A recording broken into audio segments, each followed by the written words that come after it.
राधे राधे दोस्तों, हमने आज तक बहुत सारी films, Bollywood songs, TV shows में श्री राधा कृष्ण के रास को देखा होगा। पर क्या श्री राधा कृष्ण का महारास वैसा ही होता था जैसा दिखाया जाता है, या असली सच उससे बिल्कुल उल्टा है? आज की इस वीडियो में हम यही जानेंगे कि क्या है श्री राधा कृष्ण के असली महारास का सच और उसके पीछे की असली कहानी। ये पूरी कहानी साफ तौर पर श्रीमद् भागवतम में दी गई है। दोस्तों, टीवी शोज में हमें दिखाया जाता है कि सिर्फ श्री कृष्ण ही श्री राधा रानी के साथ रास करते थे, पर श्रीमद् भागवतम के असली महारास वर्णन के अनुसार श्री कृष्ण सबके हैं। इसलिए जितनी गोपियां होती थी उतने ही श्री कृष्ण अपने रूप बना लिया करते थे। जब भगवान अंतर ध्यान होते हैं और गोपियों को उनकी गलती का एहसास होता है तो भगवान वापस से गोपियों के सामने प्रकट होते हैं। भगवान ने गोपियों से वादा किया था कि वो उनकी महाराज की इच्छा को पूरा करेंगे। अब वचन को पूरा करने का समय आ गया था। भगवान श्री राधा सहित सभी गोपियों को यमुना तट पर ले जाते हैं और महारास लीला आरंभ होती है। सभी गोपियों ने श्री कृष्ण को पति के रूप में पाने का देवी से वरदान लिया था। अतः जितनी गोपियां थी, भगवान ने अपनी योग माया से उतने ही रूप रख लिए और हर गोपी के साथ अलग अलग भगवान नृत्य करने लगे। बीच में श्री राधा जी के साथ वो नृत्य करने लगे।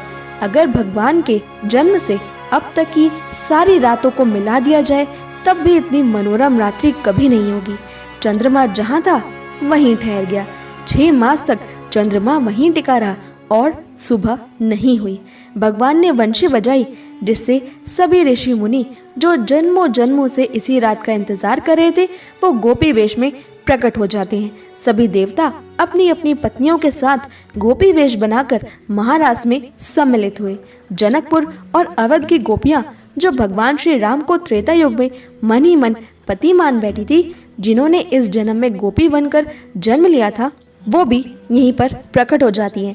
माता गंगा, यमुना, सरयू, शिप्रा, नर्मदा, माता धरा, कामधेनु, ये सब भी गोपियां बनकर प्रकट हो जाती हैं। भगवान के सिवा वहाँ कोई नर नहीं था। एकाएक भगवान के जन्म जन्मांतर के सभी भक्त गोपी रूप में प्रकट हो गए। भगवान ने अपने आप को करोड़ों रूपों में विभाजित कर लिया और सभी को आनंद देने के लिए नृत्य करने लगे। जब कभी कोई गोपी थक जाती तो उसे सहलाने लगते, किसी से हंसी मजाक करने लगते। न केवल देवता बल्कि असुर जो भगवान के भक्त थे इस जन्म में गोपी बने। भगवान उन्हें आनंद दे रहे थे। ऐसा लग रहा था मानो आसमान से अमृत बरस रहा हो। माता सरस्वती अपनी वीणा बजाने लगी। आकाश में गंधर्व पुष्प वर्षा करने लगे। ऐसा दृश्य युगों युगों में शायद ही कभी हुआ हो, जिसमें स्वयं श्री हरि अपने भक्तों को इस प्रकार आनंद दे रहे हों। जब महारास की गूंज सारे त्रिलोकों में गई तो ये खबर महादेव के पास भी पहुंची। भगवान की मीठी मुरली ने महादेव जी का भी मन मोह लिया और उनकी समाधि टूट गई। अपने प्रभु के इस प्रकार के दर्शन की आकांक्षा में भोले बाबा बावरियों ब्रज की ओर चल पड़ते हैं। महादेव ने साक्षात गोपी रूप धारण कर रास में प्रवेश किया। जैसे ही उन्होंने रास में कदम धरा, श्री कृष्ण को अपने इष्ट के मौजूद होने का आभास हो गया। कान्हा ने रास रोका और सभी गोपियों से कहा कि आज वो सबका चेहरा देखना चाहते हैं। महादेव का भेद खोलने के लिए जब कन्हैया ने गोपियों से कहा कि मुझे आपका मुख देखना है, आप सभी पंक्ति में खड़े हो जाओ, तब लाखों करोड़ों गोपियों की पंक्ति में महादेव सबसे आखिर में जाकर खड़े हो जाते हैं। ये सोचकर कि कन्हैया मुख देखते देखते थक जाएगा और मेरी बारी नहीं आएगी। जब कन्हैया ने देखा महादेव छिपकर अंत में खड़े हो गए, तब बोले, हम मुख देखना अंत से शुरू करेंगे।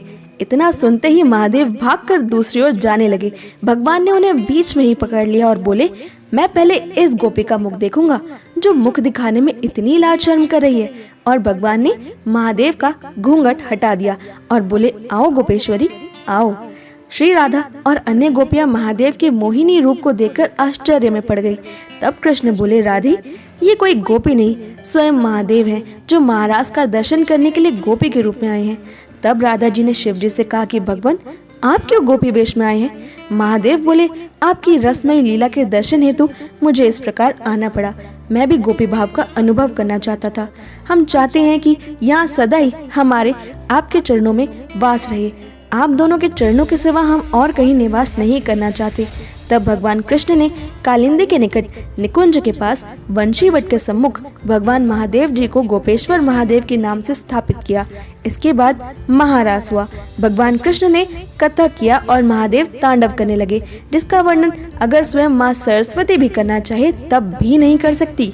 आज भी भगवान कृष्ण वृंदावन के निधि वन में प्रतिदिन रास करते हैं। आपको कैसी लगी ये वीडियो हमें कमेंट करके जरूर बताएं, और अगर आपको ये वीडियो पसंद आई तो इसे लाइक, शेयर और हमारे चैनल को सब्सक्राइब करना बिल्कुल भी ना भूलें।